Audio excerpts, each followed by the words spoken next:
thank you for making the efforts to still make the lecture happen, given the need to stay in lockdown. So it's very much appreciated. But I also think it's, well, interesting given the topic of your recent work that you've been working on, the expansion of Homo Urbanus. So in this way, tonight's lecture is part of that larger experimentation. Maybe just a kind of quick introduction.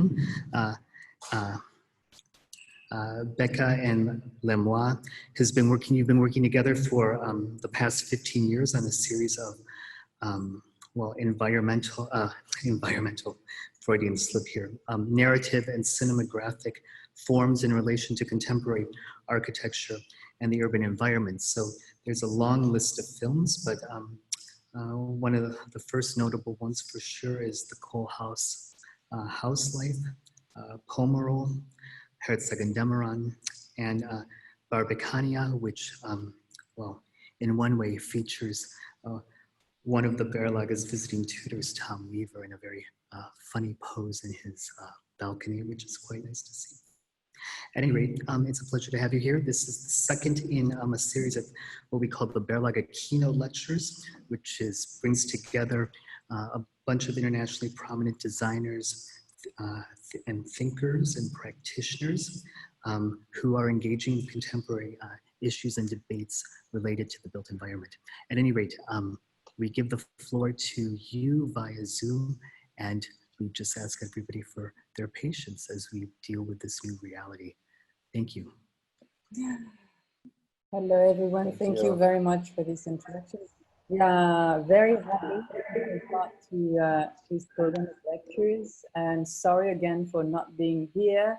It's a bit difficult, obviously, to share this moment with you with the distance of the computer. But we have to get used to this new type of relationship, I think, because for the coming months, it will probably become a sort of normality, let's say. But hopefully, we definitely hope it will not last too long. Tonight, we will talk about our latest project, but maybe I will start with relocating this project within a sort of larger framework and problematics that we've been working on for the past years. And so to start with, I'm sorry, can you go to the next slide? This will be a bit annoying, thank you.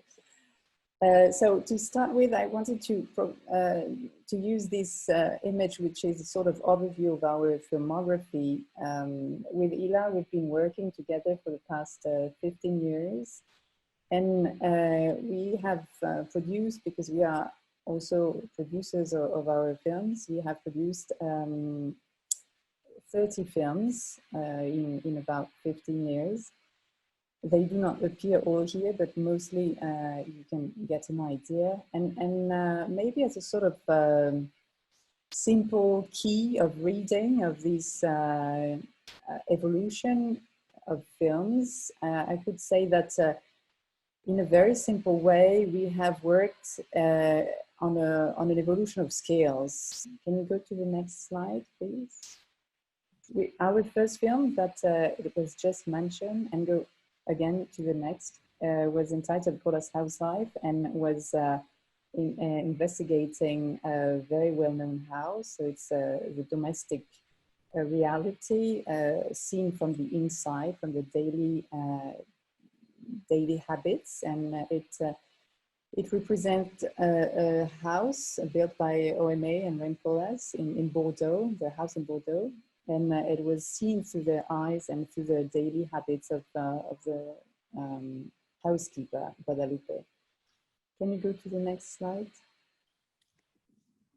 Okay, and so since that first film, which was released in 2008, we've continuously tried to, from that first film, which was a sort of cinematographic experiment for us, it became a matrix of ideas that we've developed, but we wanted to develop them on different typology of scales. So through the years, we've worked on many typologies of buildings, and environments, and until the very last one. Can you move to the next slide? Which, so the project we will discuss tonight, and again to the next slide, which is entitled Homo Urbanus. And Homo Urbanus, let's say, it's probably the most challenging project we've been working on for many reasons, because it's very big. It's a project made of 10 films. Each film is about an hour long, so it's really like we call it a cinematographic odyssey, because it's a 10 hours long project. But it's also, on the other side, it's also the thematic of research we are leading at the AA school in London. So we are also working with students on extensions of our own research, producing films there at the architectural associations on the same themes. It's the journey is really the key idea of this project, because we go through, it's a journey around the world. It's composed of 10 cities. Can you go to the next slide? Each film is I wouldn't call it a portrait, but his film is shot in a city, and you can have an idea of this journey. We go from Russia in St. Petersburg to Seoul, to Naples, to Tokyo, Venice, Bogota, Doha, Shanghai, Kyoto, and Rabat in Morocco. So as you can see, we have chosen cities of very different scales, but also very different historical, cultural, social, and economical and political backgrounds and conditions, intentionally, obviously. But all 10 films are really dealing with the daily struggle of the Homo Urbanus in his daily life in the urban environment. As a sort of brief introduction, to give you an idea of what we are trying to do in this project, we could say that it's a sort of anthropological quest at large that tries to understand who this strange animal we call the Homo Urbanus is. We really wanted to understand what he's made of, how he lives, what he thinks, how he relates to space, and both in its private but mostly in its public dimension, how he relates to the others in society and how he behaves with the others, what relation he has to collective order and rules, and also obviously to the opposite, to his individual freedom. We really wanted to look into his relation to work, to labor. This is really a strong aspect of those films, to effort and fatigue. And we really focus our interest on the body, on the Homo Urbanus body, and to understand how his living conditions are expressed and embodied in himself. We also wanted to question his relation to more immaterial aspects, which are emotions and feelings and desire and pleasure and spirituality. So let's say, as you see, that it's a sort of open and endless question regarding who we are, us urban dwellers. And the setting of this questioning is the public space, is the street in particular way.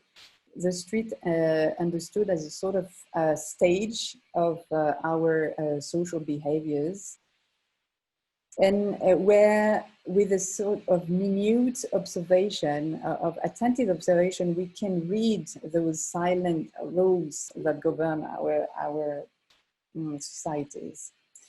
So we use this comparative dynamic between the 10 films in order to also underline and enlighten how different, how contrasted is our not only understanding of what public space means, but also our uses of it.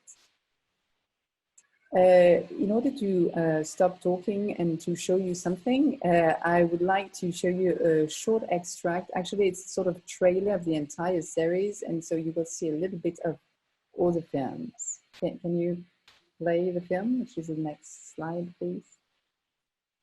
دونتيز وكل دونتيز يقول ثمن اليوم الثمن أقل ثمن والتذوق بالمجان صحة جمالك تكتمل في أسنانك أسنان أفضل لحياة أفضل اليوم بلا طبيب بلا تيتاتخاج قول ورزازات أي أي أي خبر عاجل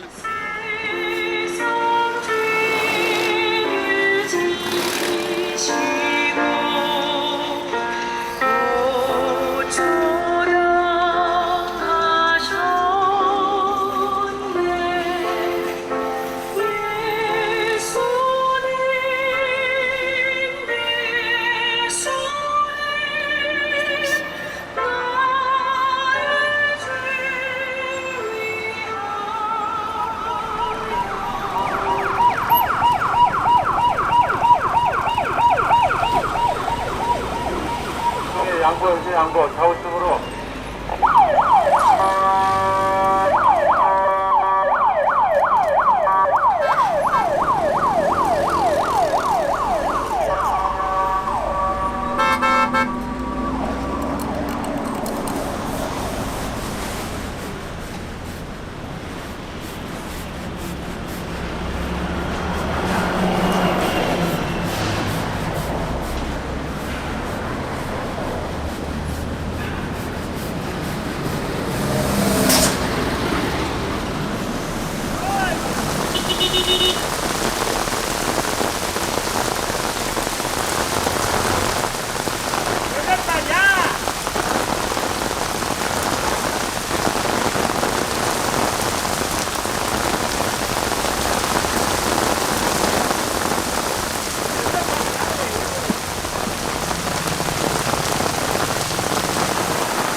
we wanted to evoke this very famous quote by Winston Churchill: "We shape our buildings, and afterwards our buildings shape us." You probably all know this quote.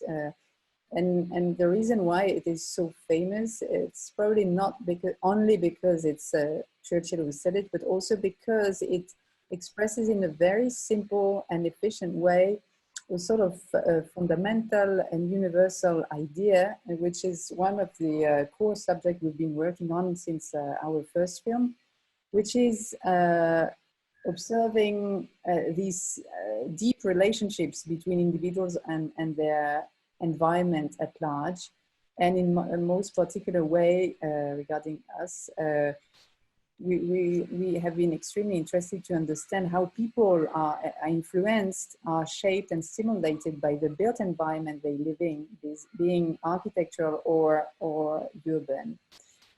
We can say that all the films we've made, from the first one to those last films, are really looking to capture those type of interactions, but in their multi-layered dimensions, being physical, emotional, cultural, and socio-political.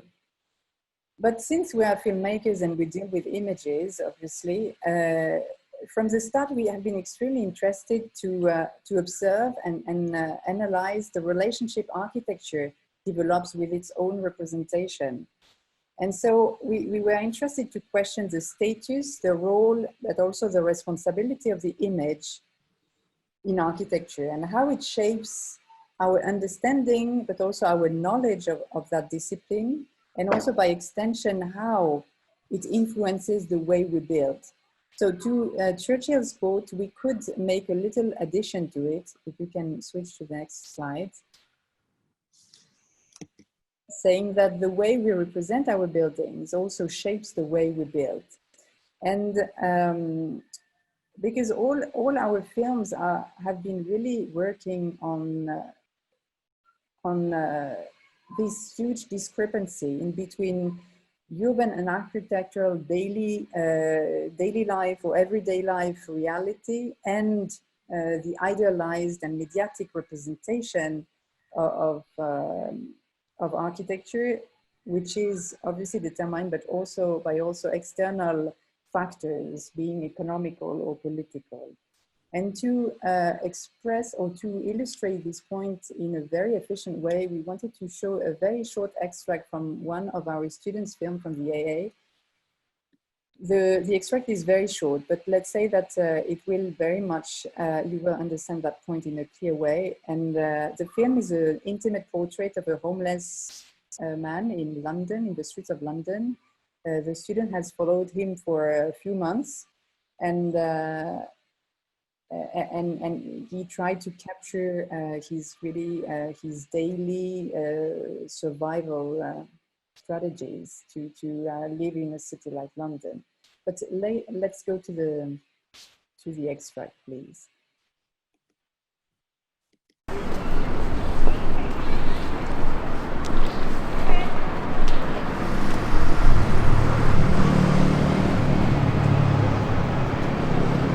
Something missing. No rough sleep.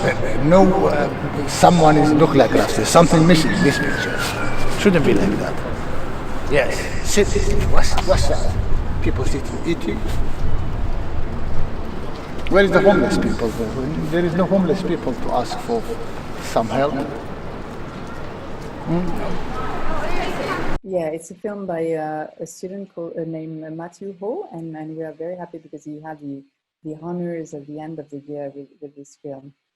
But maybe if you go to the next slide, coming back to our own films, in order to give a sort of view of what also fed the film in terms of initial ideas and backstage, I would like to mention 3 quotes from 3 personalities that influenced the work in some different ways. Can you move to the next slide?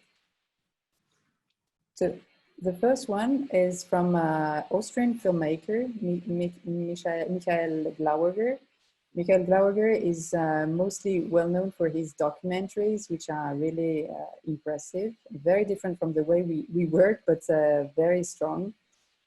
And once in a masterclass, he said, filming a city is one of the most challenging things you can ever do. You'll start to walk and observe, but you'll be immediately confronted to the enormous concept of nothingness.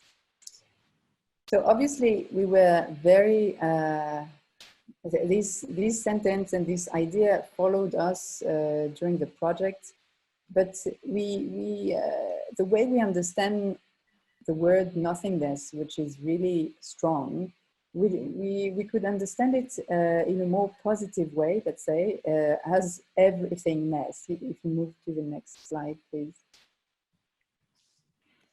Sorry, yeah. We could transform the nothingness in everythingness in the sense that the city, in general, the city is really, with no doubt, the most condensed container of humanity's complexity and issues. Obviously, when you change the scale of the city, you change also the scale of the issues and problematics. But in any case, when you're filming a city without identifying one single topic, which creates or which limits this infinity of problems, you are facing this overwhelming quantity of possibilities. And so this overwhelming quantity of possibilities can be seen on one side as really discouraging, as says Glauber, or on the other way around, as we perceive it, quite stimulating. And that's the way we have chosen, let's say. So if you move to the next slide. Another author we wanted to mention is Georges Berek, a famous French writer. In a small foreword of a small book entitled L'Infraordinaire, Georges Berek wrote, "What speaks to us is always the big event, the daily paper's stock of everything except the daily. What's really going on? What we are experiencing? Where is it? How should we take account of the banal, the quotidian, the obvious? We are living it without thinking about it, as if it couldn't convey any question nor answer."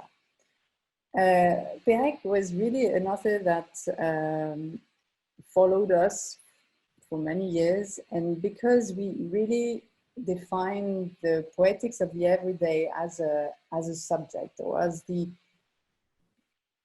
realm in which we wanted to make the films. As Berek says, the everyday is something that is so close to all of us, as seems so evident that we don't pay any attention to it. But really, we think and we believe that when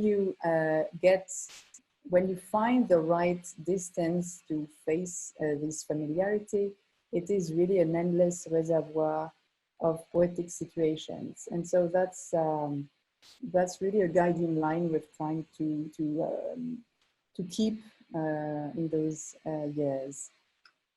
If we move to the next slides. The third quote I wanted to mention is from Jean Rouch, a famous French filmmaker, well known for his ethnographic films, but not only. It's really a major figure, at least for us, a very influential figure for the type of cinema we've made. And he said, ethnography has to be filmed before being theorized and not the other way around.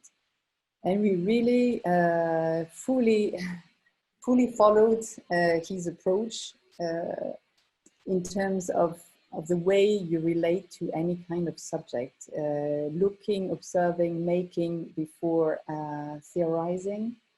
And what Rouch has taught us is that cinema, or at least in the way he has done it and the way we try to make it, is really an art of exploration, but also of experience in the intense definition of the term. And an art that goes, or has the ability to go beyond language as in its rational structure, let's say. And Homo Urbanus is a project that explores the possibilities that cinema can bring to urban studies through this direct, this experiential and emotional dynamic that cinema is able to bring. Can you move to the next slide, please? We will show a short extract now from Homo Urbanus Doranus.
So we are really hoping that the film is much more fluid than in our computer, because it's really scattering. We are suffering watching the film like this, but we hope that it's a normal film for watching from you and in YouTube. But okay, let's hope that. I would like to just to talk a little bit now after the introduction by Louise, very clear introduction, but I'm a little bit much more chaotic. So let's see something about our methodology. Why we are watching Brain?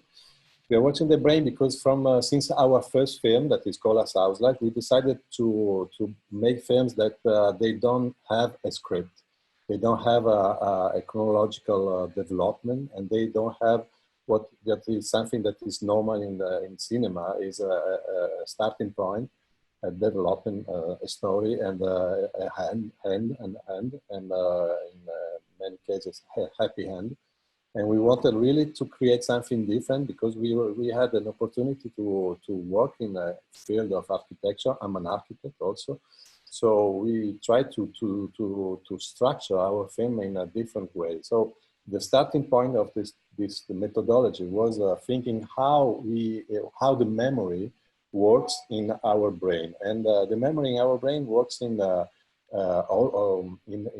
way that memory are stuck between relation between cells that are the neurons, the cells of the brain, and they are stored in a place that is called hippocampus. That is the place where we store all the visual memories that we have. Why we wanted to work like this? Because we said that what is interesting in architecture, in a urban environment, obviously, is the experience that we have with the space, and not what we want to communicate to the other. We just want to communicate an experience that we have with the space. And when we go when we experience a space, like in a space like you are now, or where you go in a place that you don't know, at the end of your tour, you take a tour of the place, at the end of the tour, you have some just little memories that are stored inside this hippocampus, but they are not organized in a chronological cinematographic typical way. They are stored like little fragments, and fragments that are inside your brain. So this was the starting point, the first idea. And can you go to the next slide? And so starting from the hippocampus, we said, okay, let's try to create a new structure, a cinematographic structure that is related to architecture also, but related also to how the neurons works in the brain. They works like a relationship that they have, a chemical relationship. And when a memory is very strong, there are a lot of relation between neurons. So a memory, as we know until now in neurobiology, a memory is a collection, not a collection. It's a system of connection between neurons. And when we saw this structure of the circuitry associated with neurons, we said, wow, this is a very interesting way to work on a script, to prepare a film, because this is not something that is chronological. We can escape to the chronological organization of a typical film, and we can just work on a connection on a graphic script that gives to us a kind of system that we can use as a tool to working with the images, with films. Can you go to the next one, please? So we thought that this kind of starting point was very interesting also for our not only for our previous film in architecture, but it was really very interesting for the city. Because we also find this image. This is showing a city like a kind of brain, a kind of connection of cells in the brain. And we said, okay, let's try to create a really a graphic like this, and go outside in the city to be totally free. So without thinking about what we need this image for making the end at the start of the film, we need this one, we didn't. So we wanted to prepare our brain to know unconsciously what to film, but to be totally free when we are in the street, when we are just observing, like just to be very sensitive observer in the street, and just watching what is going on around us, but preparing before our unconscious. So we started to, can you push go to the next one, please? So we started, our starting point for our graphic, our tool was from the beginning, defining what we are interested in, what we have around the city, because we are working in a very big city. As Louise said, and Lauger said, it's a very complicated thing to work, to film the city without explaining anything. We don't want to explain to other people what is the city. We just want to watch the city, be very sensitive, and communicate to the others this experience. So we just put around the city some point that like very, very, very banal points, like public space, street, daily life, individual, social group, and methodology. And we started to create a relationship, a connection. Can you go to the next one? Connection between this point. And after that, we also, so this is kind of a little starting connection from this kind of point. And you can go to the next one, please. And starting from the city and next one, from the public space, the street, we create this kind of graphic for us, very, very important. Next one.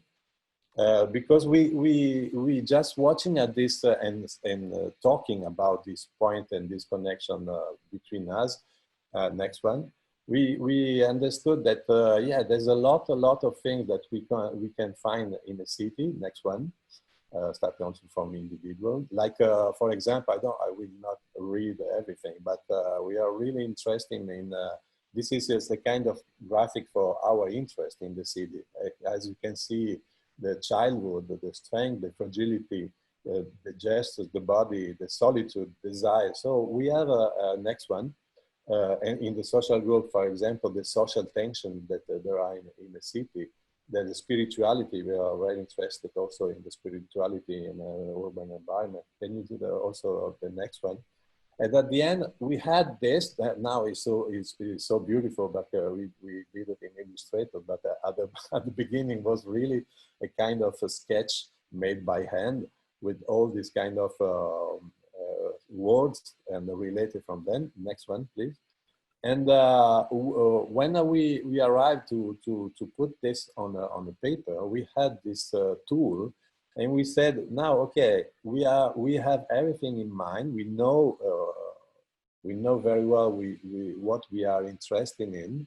This is a kind of list of things that we are going to find in the city. So now we can totally forget it.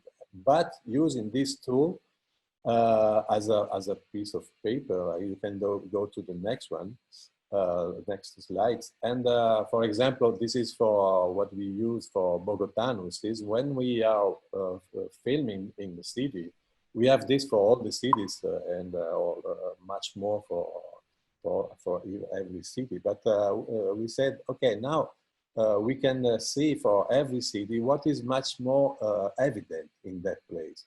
For example, in the city of Bogota, we don't have, for example, childhood, because I will say we wrote, it's the kids in Bogota, they are hidden. You don't see kids on the street because it's so dangerous, too dangerous. So the kids are really behind the walls. So it's something that is not typical of Bogota, or at least for the street of Bogota.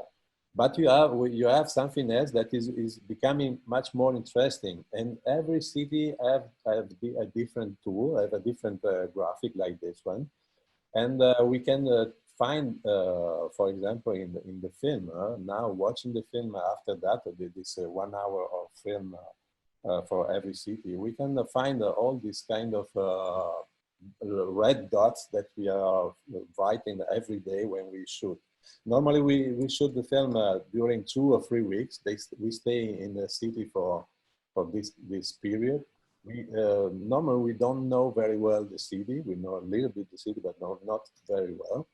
And we don't want to know very well the city because we think that our way of looking is so virgin, so I'd say, so is not prepared as the way that people have in the city. When you live in the city, you're not surprised by something that you find normal for you, but it's really surprising for people that don't live in your city. So we need this kind of curiosity and fresh way of seeing things, and just to be surprised by the city, because we don't want to go very, very, very deep to understand how a city works, but we just want to see in the street what is happening in the street. So it's something really, it's a level of the ordinary. So, and the ordinary, you can watch it very, very, very fast.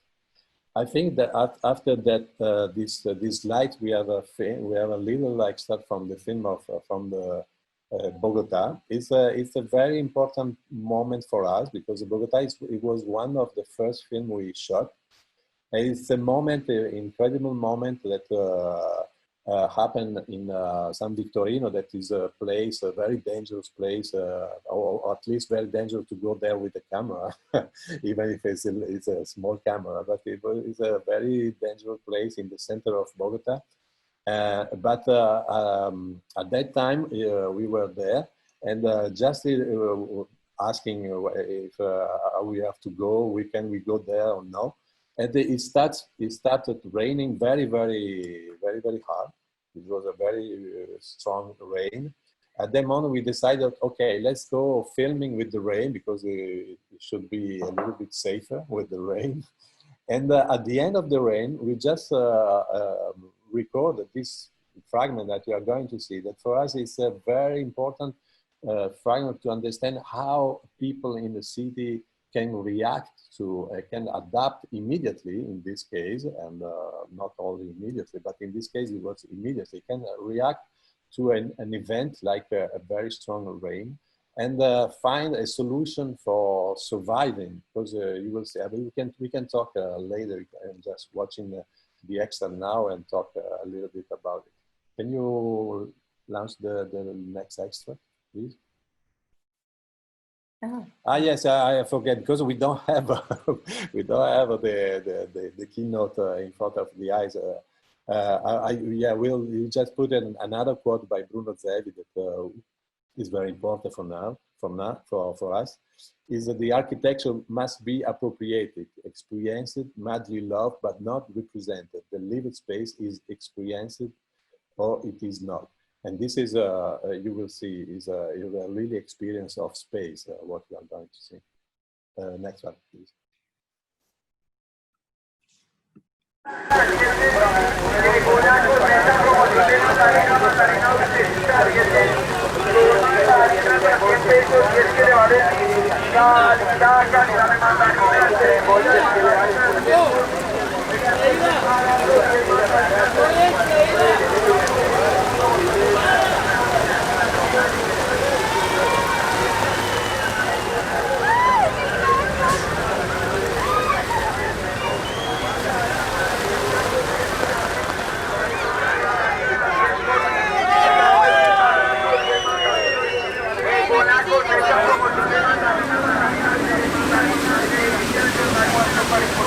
Para damas, para caballeros, para niños, para niñas.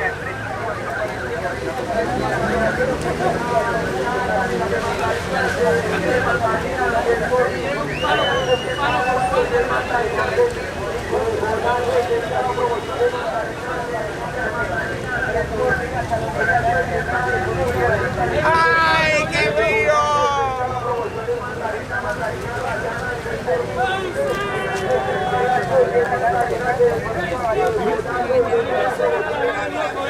No, parce.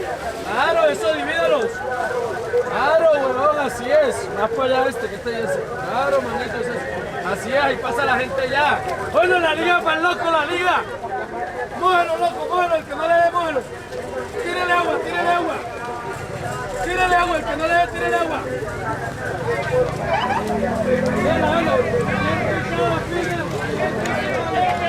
Que se mueve, que no pegue, que se mueve. 500 la pasada.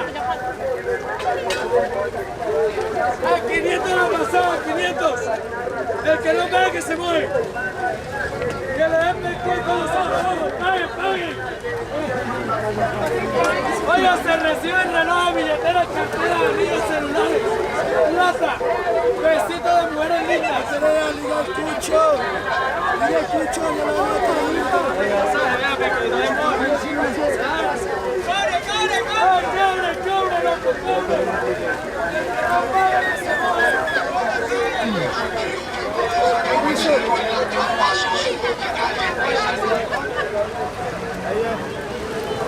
Ya vale. Okay, yeah, this is also a quote by Jane Jacobs, very important from and related also from to the fragment before and the fragment we are going to show after this, because this was very interesting in Bogota, because we really see how the people living in a city can create the city themselves, or at least can adapt themselves to something. To change the city also. This is crazy how this guy, this homeless, take advantage of the rain to create a pathway and ask him to pay a toll to go in on his sort of bridge, no, so not to go with the feet in the water. And this is a really for us was really interesting, and we tried also to see all this kind of manners, all this kind of wave of appropriating the city. Just to read the quote by Jane Jacobs, it says, cities have the capability of providing something for everybody, only because and only when they are created by everybody. When we started to film in Naples, we also obviously interested in the public, in the relation between the public space and the private space. We find in Naples something completely different from Bogota, for example, because Naples was just after Bogota. In Bogota, the public space is the street, is a place that allows you to sell things, every kind of things, just to survive. So it's a place that is free for everybody to make a sort of, to give a service to the other people and to earn some money to live. So it's a really a very, I would say, a pure idea, of a public space, because it's a public space that is not for represented as a representation, but is a public space that gives the opportunity to the people, to the poor people, to live, to survive. In Naples, I'm Italian. I know very well how is it in Italy, but it's very strong in Naples. The public space and the idea of the public, or something public, the idea of the public doesn't exist, or is not so strong, like for example in Japan. In Japan is very, very strong. But in Italy, the idea of the public is that the public is interesting when it's related to the private.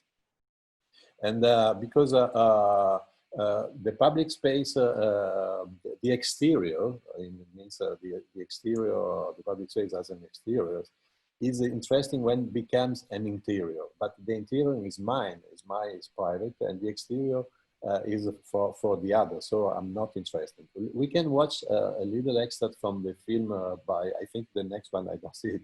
I think the next one is from the film from Naples. And I apologize because I didn't remember that some scene of the next extract are also in the trailer. So we haven't seen it, but not all. So it's something very interesting. Watch just how the people are living on the street. They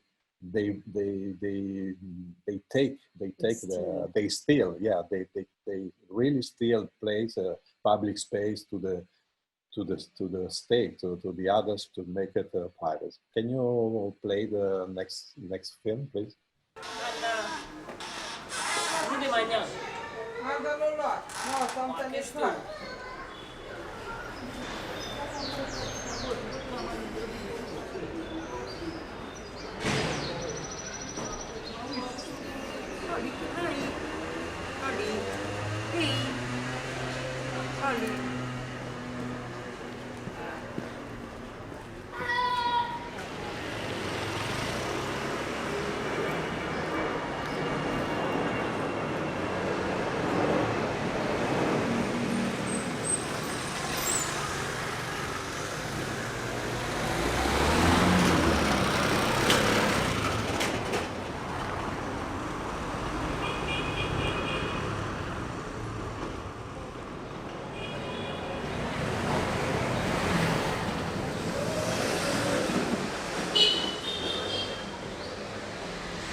La canzone si intitola Carmela, però Carmela è Napoli.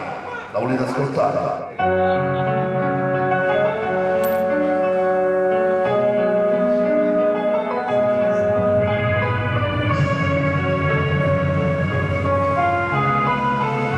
Dedicata.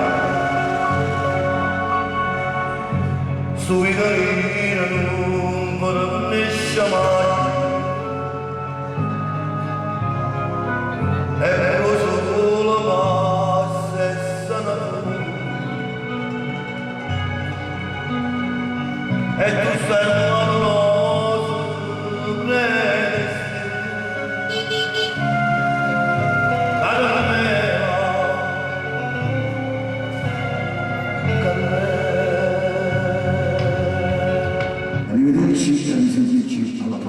Ciao.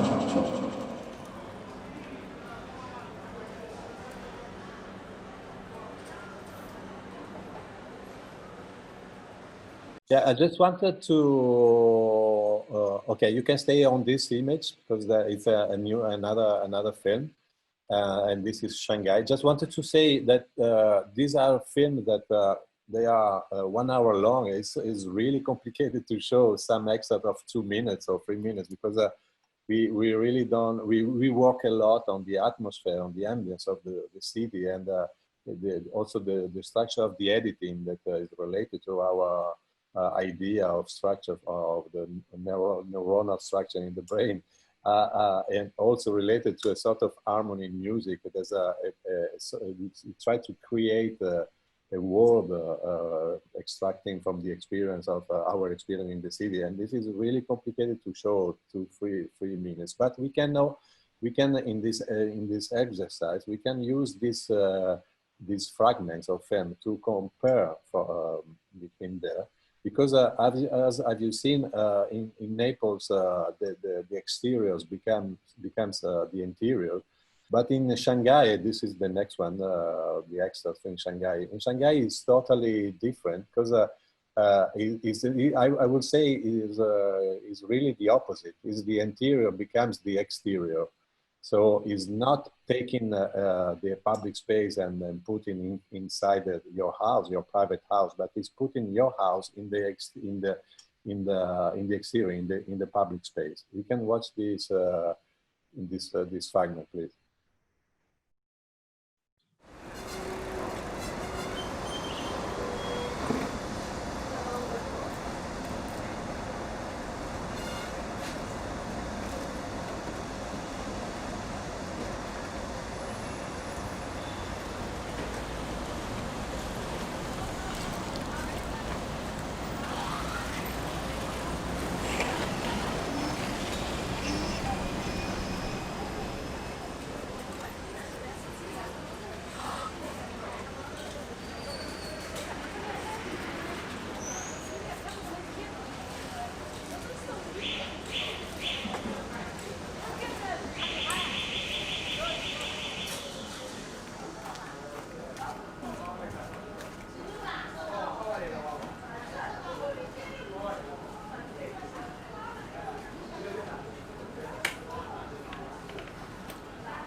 No！ 给我拍照了，我操！老外拍照了，要钱的，不能拍照。小老老，我这不放里面了啊？放里面，这放里面。好，我来，放你下了，放得下。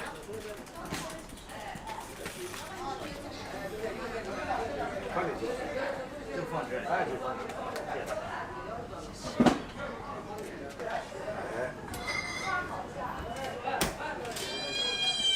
好了，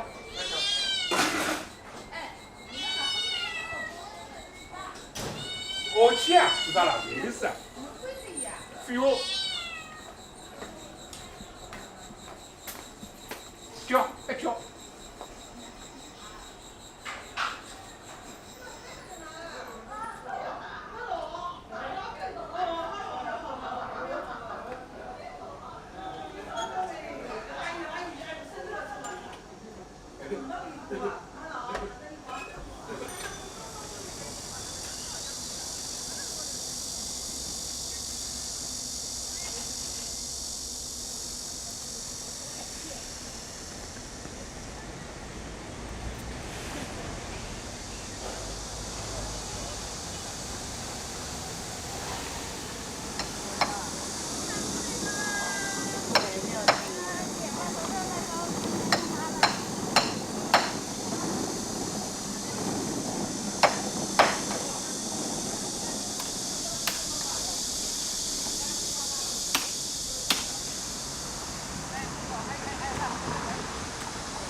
And I just wanted to, before watching the next one and explaining you, just wanted to suggest you, if you have the time, to watch the entire films and the films on its head, because it's really different. But talking about also the relationship that the people have with the public space is very interesting to see how they related to this public space in Japan. In Japan, I imagine that you know, or you have been in Japan, is totally different from Italy and Shanghai or Bogota, because they have an idea of the public space, that the public space is something for everybody, and so everybody has to be well in the public space. Everybody has to be in a fantastic, in a good place. So everybody has to take care of the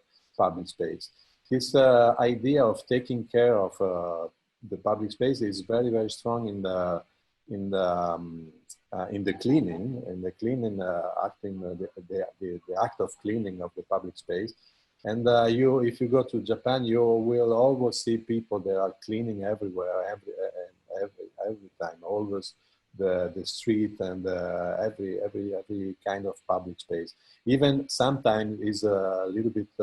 It could be for us not in other culture. It could be even a little bit absurd, so strange. But is really another way of seeing. Can you play please the excerpt?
Yes, next one, I think, if I remember, it's a quote by Michel de Certeau.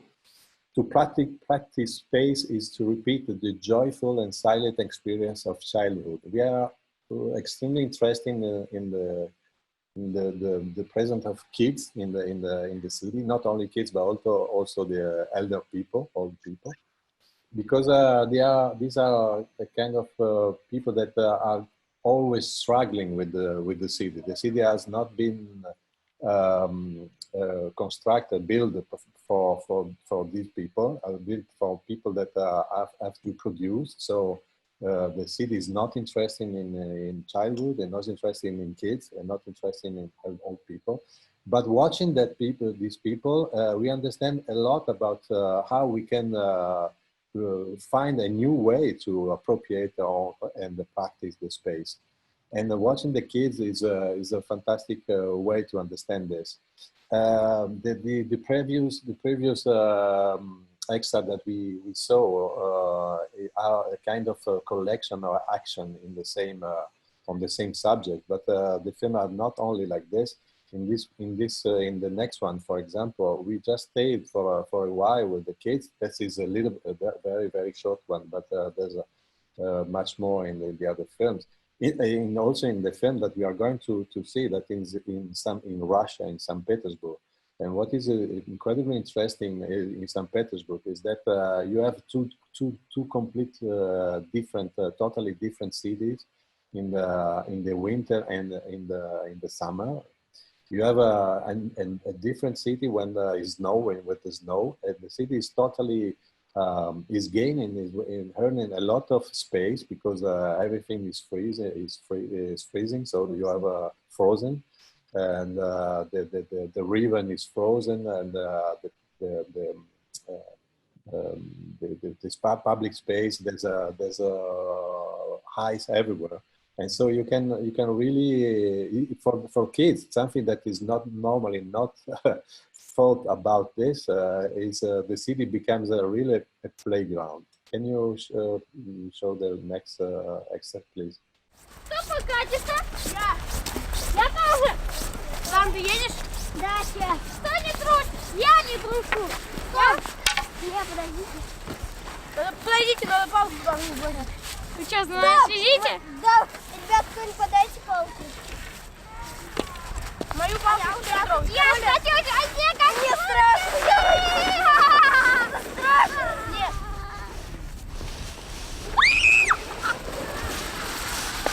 Садись на меня. Сейчас я почитаю. Отойдите!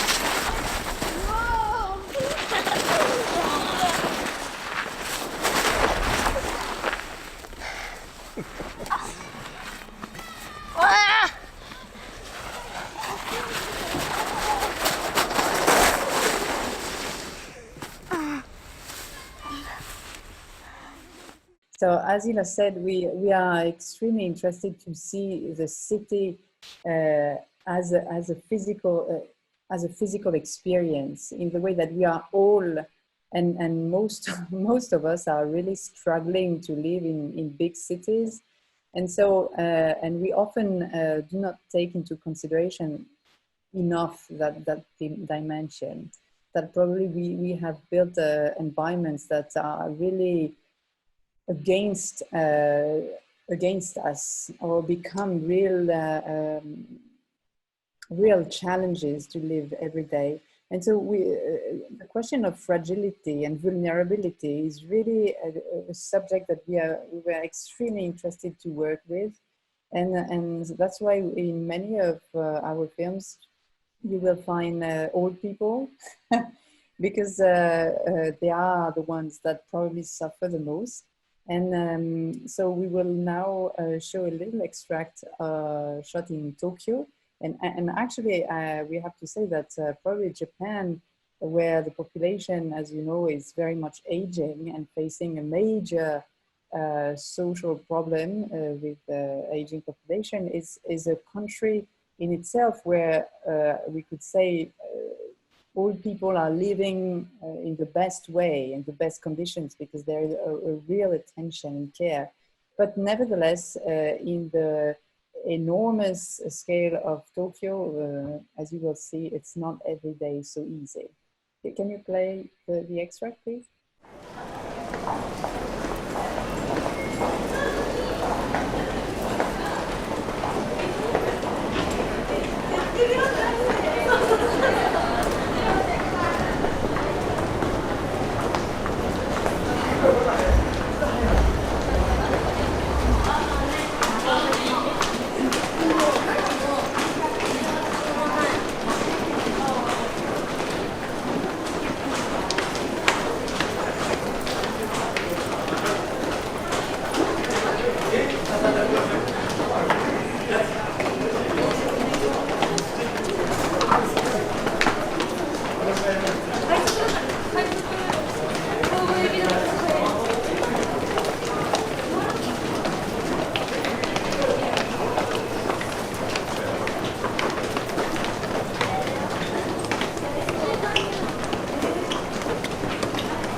番線ホーム階です。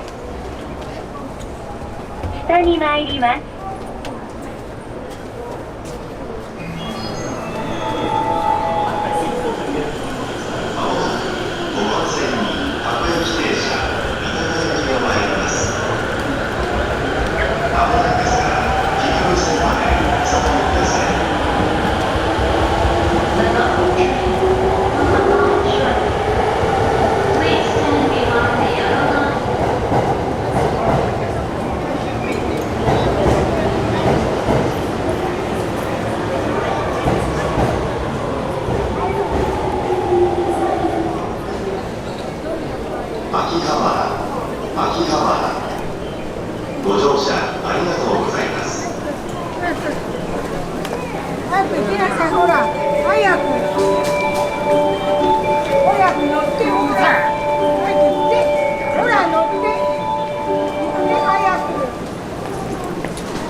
So maybe to end with a sort of climax in this daily struggle, physical struggle, which was really one of the core questions we were exploring in these films.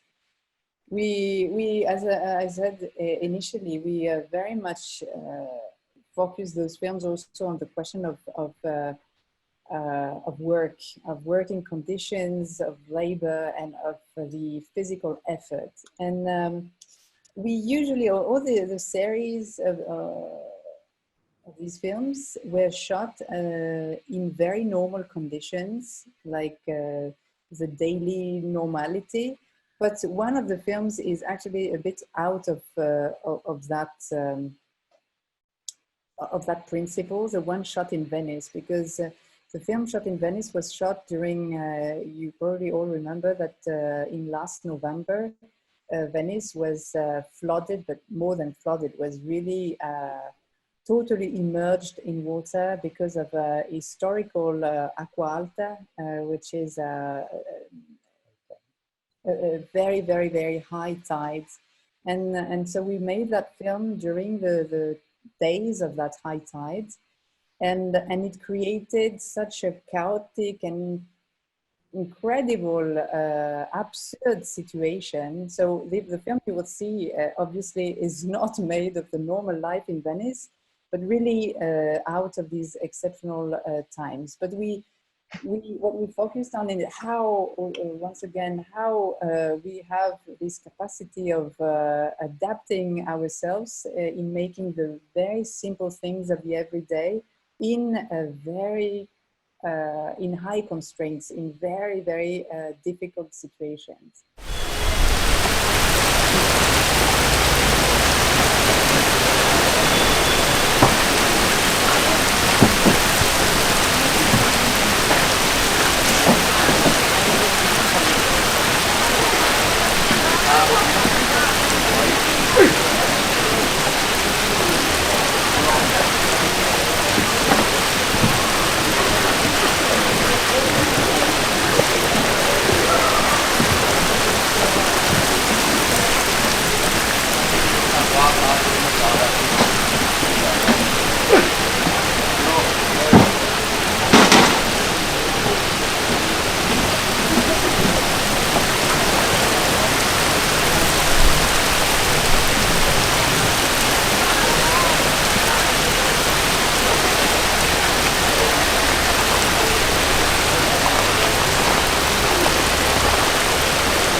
So yeah, this is a sort of very, very short overview of the films. As Ila said, it's quite difficult for us to take bits and little parts of this sort of journey that this huge project is about. But I hope you can get at least an idea of it.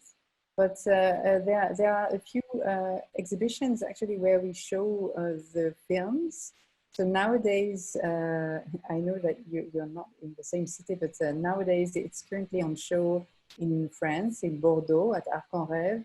And then from in a couple of weeks, it will be part of a big exhibition in Berlin also, named Living the City. And also in again in France, in Marseille. And then let's see if it moves closer to you. But yeah, this is a project that we like the public to experience fully in an exhibition space or in a cinema at least, to get this idea of a full immersion. But anyway, I hope you got the sense of it. Thank you very much for your attention. Thank you very much.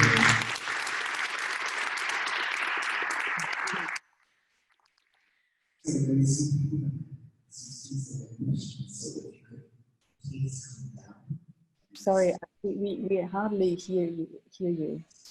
Sorry, I was thinking that there are some students that have questions. They will come and speak in this way. So I speak. Oh, yeah,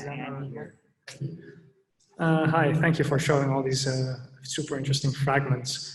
There was one shot in particular, I believe it was in Shanghai, when the man came out in his underwear and saw you filming, I assume. I'm wondering if you're, how you manage this tightrope between being seen and being unseen. Of course, you're filming with a camera, so that's of course you cannot not see that. Are you? Yeah, could you maybe explain a little bit of how you deal with this? Yes, our secret is that we smile a lot. We smile a lot to people. We talk with people. So at the beginning, in this scene, for example, this man was really surprised, but he was smiling to me, to us. So we just take advantage of this kind of attitude, and we try to smile again also. And everything was to create a link to talk. After when we shoot a scene like this, we stay until when we finish to shoot. We stay with the people and we try to talk with to exchange something with them. We don't we like it because as you said, we have a camera, we have a microphone, so people can see that we are filming. And if we understand they don't want to be filmed, we go away. But we try, we film, and after that, if it's happening, if it's going well, we just stay with them to talk, to explain what we are doing.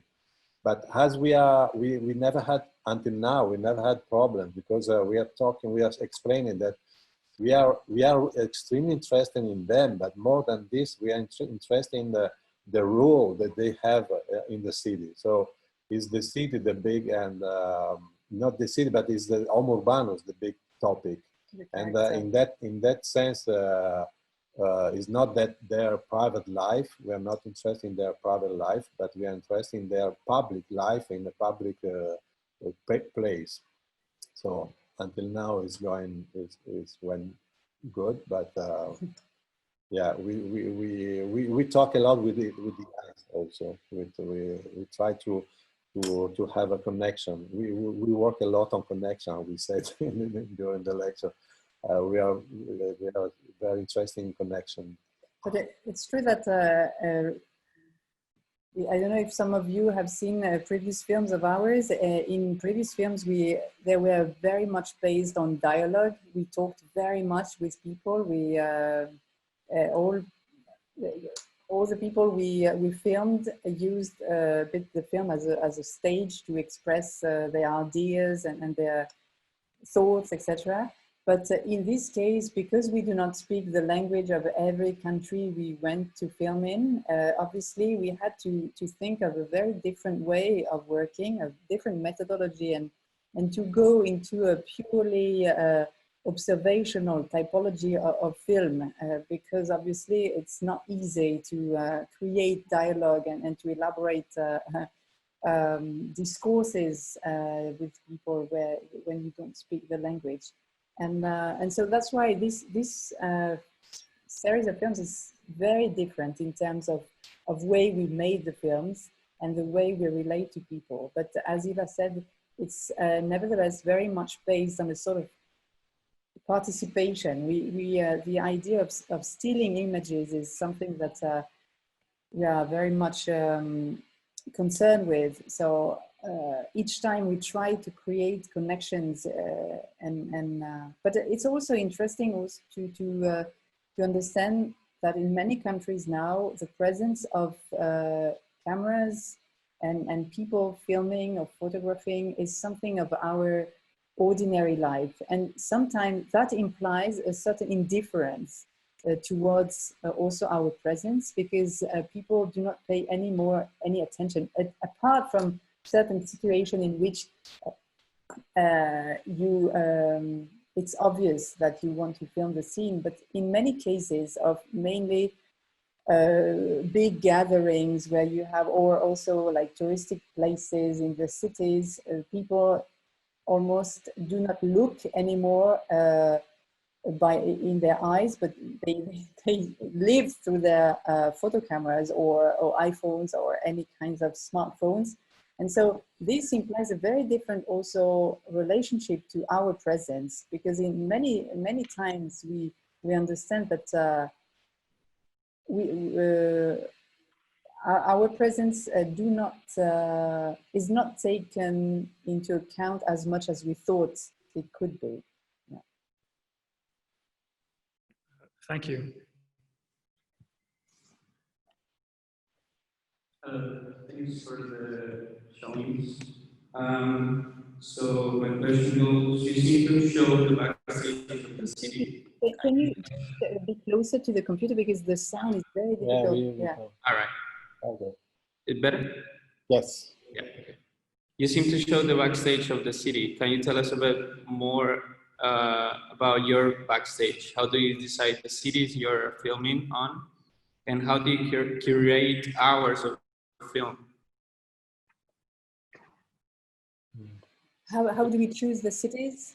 How do you choose the cities, but also how do you choose the shots you're gonna, because it's made out of different sequences. How do you decide on these sequences? Yeah. Very, very different questions. Regarding the editing, as Ila a bit explained before, with the neuronal system of connections, the editing, these films, we could say, as you understood, we don't like so much film scripts. And so these films are really, really built and composed at the editing phase. We have like a huge amount of rushes and with going in any direction. So it's really, really tough in terms of editing. We never experienced something so difficult in terms of the editing process because we do not follow, there is no character, there is no story, there is no spatial or time logic, if you want. So it's really, really, we could go in any kind of direction. And in moments, at least at the beginnings of the editings, we really feel a bit desperate, like Glauber felt in front of the immense possibilities that a city can propose. And so let's say that we, as Ila said, the editing not only identifies certain themes or certain topics that we are we remain impressed or highly interested by in each city, but also it's a question of how you create this harmony, or how you create for the spectator the idea of a cinematographic journey. So it's really like going with a flow, dynamic, really that brings you somewhere. And we actually are quite happy because sometimes we really perceive, and for instance in the exhibition now, that people, even if you don't have a character, even if you don't have a very easy reading line of narration, we saw people like not moving from their chair for like 4 hours on a row. So we are quite happy because we really wanted to create a sort of hypnotic, immersive experience to the cinema. And maybe yeah, it's that's also the reason why we like to show this film in installation form, because for example now we showed also in many other museums because we like to have a big screen that is the image is starting from below, from the floor, and that is a very big image, because you really have the sensation to be part of the scene. I don't know if you yeah, you go really inside the screen, and through the screen you are in the city. So you are experiencing the same event, the same things that we are experiencing when we shoot this. And we also, from the beginning, we decided to film this film with a wide angle. That for us it was very important for two reasons. One is this one, because we wanted to have a sort of image that you're really a sort of proximity to the screen, so you are inside. But also because a wide angle, and in some cases an extreme wide angle, is pushing us to be very, very close to the people. And we really wanted to avoid this kind of filming way of making films about the cities that you have with drones and from with large shots. Large shot, because it's kind of watching the city from the outside. No, it's like the planners of the city. They make sketches from the eye, the bird eye, the eye perspective. So from the plane, this kind of view from the plane, or from really very far from what is going on. And we wanted to be really, really very close. And we have a making. I don't know if you can see it from the images, but we have to stay at least half a meter or 1 meter from the people we film. So it's really impossible to hide yourself and to film to say. So we really need to concerning also regarding the previous question.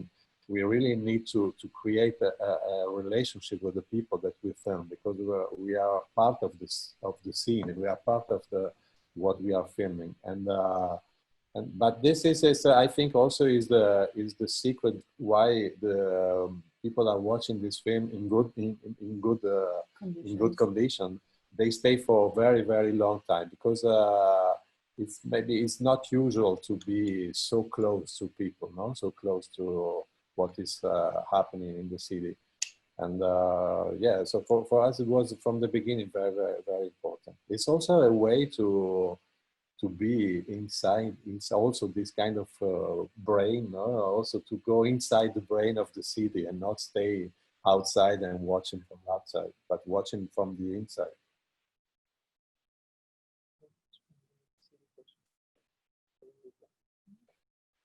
What about the city question? How do you choose these cities like Bogota and Napoli? For tonight, I say for tonight. No. No, in your series. How we select the cities? There's a lot of cities in our planet, so it's really complicated. And so we want to go on.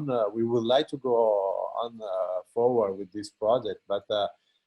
The city, we choose a city because we are interested in the city, but also because it's feasible, because there's not a very incredible budget behind this film. So we have also, we are facing to budget problems. So we decide for a city, and we wait to go in that city until we find some funds and budgets to go there. But we have other cities that we are interested in. We have to go there. But for example, we shot 2 films also in Italy, because there's 2 in 10 films, two in Italy, because there's and 2 in Japan, because also of this. But in the same time, that there are 2 cities totally different and very interesting, Naples and Venice. So they are totally the opposite, and they are very interesting for different reasons. And also because in Japan, some people ask us why Tokyo and Kyoto, but it's true that the culture is the same, the Japanese culture is the same, but what is happening in Tokyo is totally, and also in the sense the relation to the public space of the Japanese is the same, but the relation when you go inside, you see that in Kyoto it's totally different from Tokyo, and is much more related to the nature in Kyoto.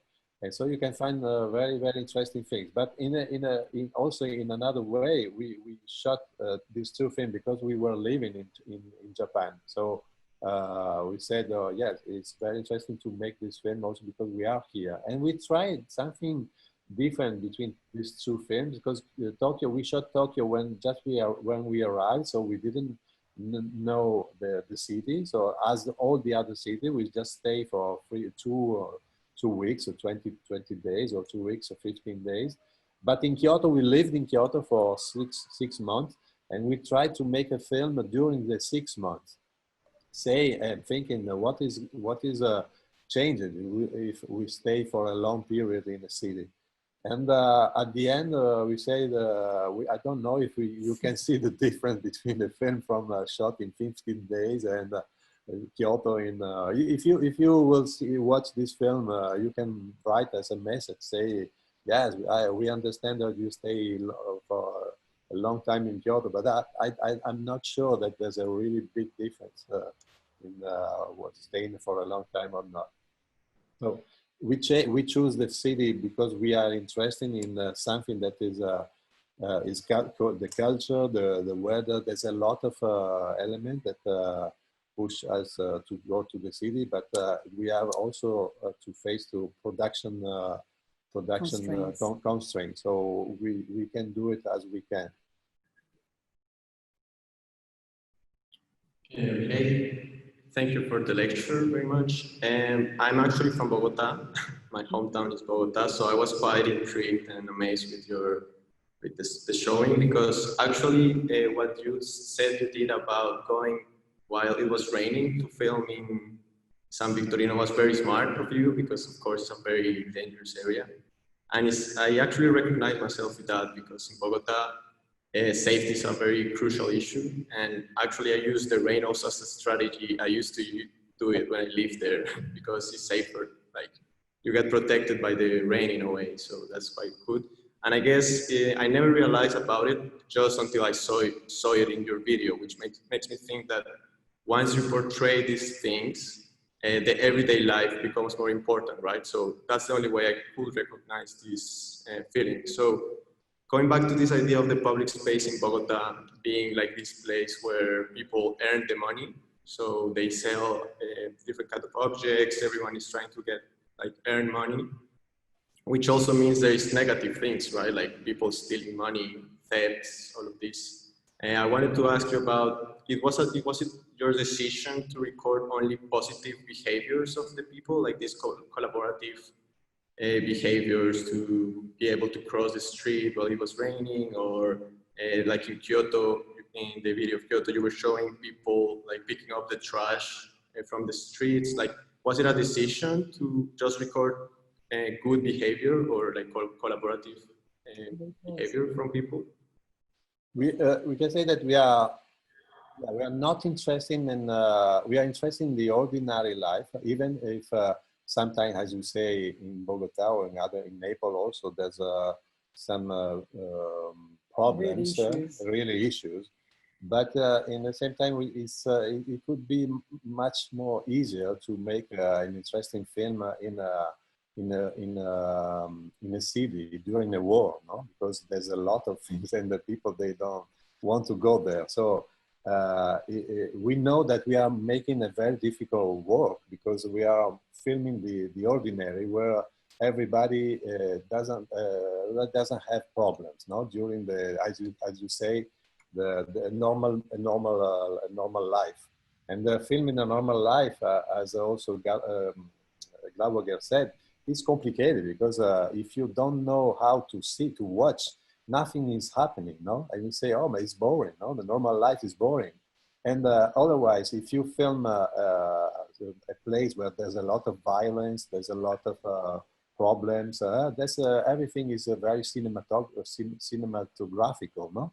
So it's easier. In a way, it's easier. It's a little bit much more dangerous, but people that go in that place, they are not alone as us. We are just the two of us. They go in 5, 6, 10 people, no?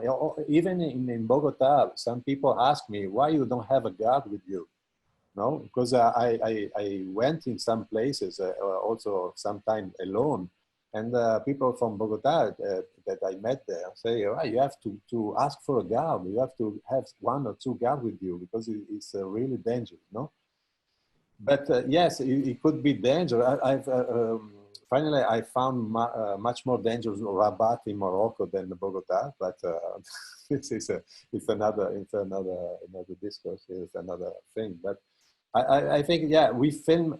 We try to understand, to find the exception, the extraordinary of the ordinary. So But this probably doesn't mean not only a positive aspect, because as we showed in Naples, maybe you keep only the funny scene at the end of the man singing at the balcony, but actually initially it was really talking about this violent privatization of public space by people living on the street level, etc. So actually it's not, we are not intentionally selecting like positive elements which would give a sort of a happy view of how we all live happy together. Not at all. I think if you have a look to the entire to the full films, it's really, let's say that these films are not made with a scientific purpose. It's not like we take everything, or we are very we want to have a sort of very precise and complete overview. It's really driven by more an emotional and personal type of selection of themes and subjects that are personally touching us. But I think it's more diverse than just being mainly positive.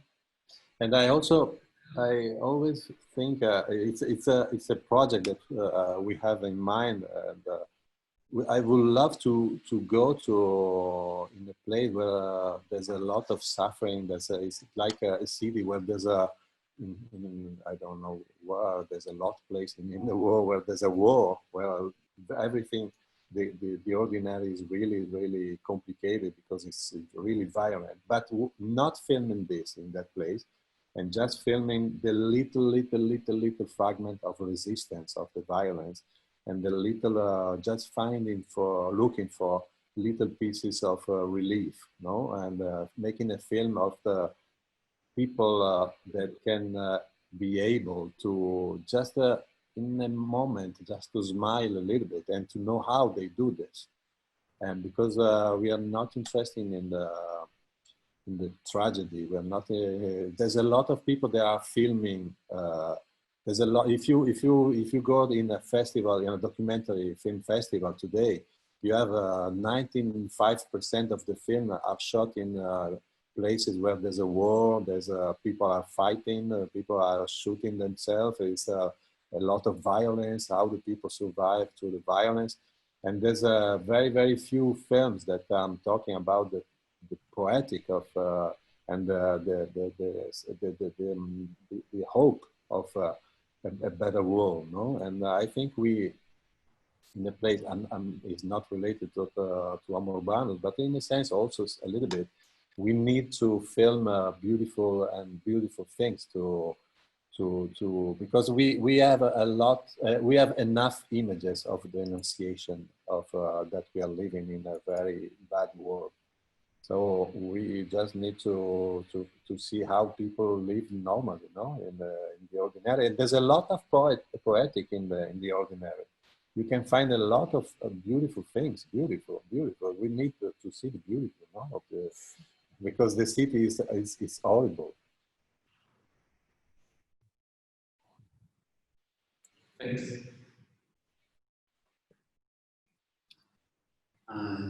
Well, I think we should wrap it up. Thank you so much for accepting the invitation and for come closer. Yeah, thank you. Almost the height of the podium here, so it's a bit embarrassing. Anyways, thank you very much for the very interesting and provocative talk, and for really, well, expanding on our original invitation and being very sincere in showing your oeuvre. So thank you, and I do hope that one day we will be able to welcome you here in person.